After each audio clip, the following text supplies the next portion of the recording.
Making plans for the future. Mark has the latest.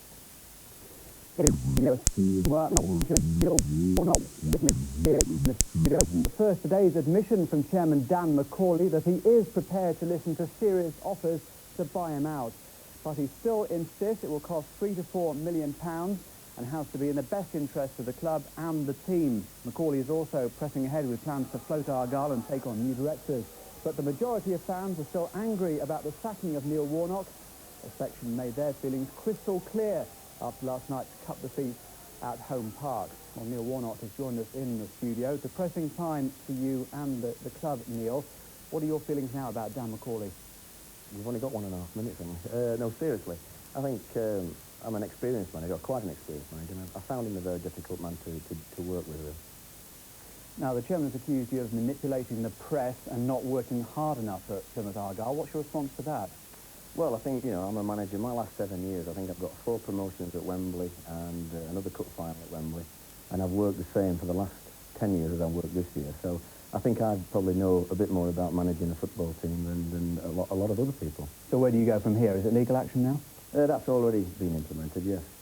You've always said you wanted to stay at Plymouth Argyle, see out your career down here. You love the West Country. So are you going to take another job somewhere else in the country in the meantime? I might have to try and take one to the end of the season and see what happens. But I was talking to Mike Walker last week at Norwich, and he said he had a similar circumstances with his chairman a few years ago. He loved the club, and obviously I love the club down here. It's in my heart, and always will be. And he had to wait a couple of years to come back, so I wouldn't write off. What state is the club in at the moment, do you think? I think the players are a lot better than with our position in the league, and you'll see that over the next few weeks.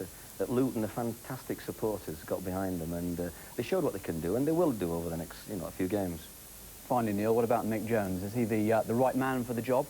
Yes, I think he is. I think he knows the players. He's not going to be a big upheaval. The chairman's going to give him some money now, and I think that he's the one at the moment without upsetting the boat. But I just like to thank everybody, Mark, for the support, all the letters. I will be getting round to answering them all in the next few weeks, and I'm glad that I think at last I did give the supporters the pride back in the club, which I think was lacking. Neil, thanks for joining us, and good luck for the future. Thank you. Well, Argyle's dreams of another Wembley appearance ended last night. They were knocked out of the Auto Windscreen Shield by 3rd Division Northampton. A crowd of under 1,500 braved the elements at home park to see Plymouth concede 2 set-piece goals against the run of play. The first by David Martin, the second by John Gale, 3 minutes into the second half.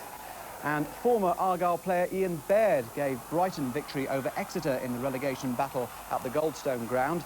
The gap at the bottom of Division 3 could be cut further when Brighton appeal against a 2-point penalty tomorrow. Well, it's time we caught up with another top angling tip. Tonight, our expert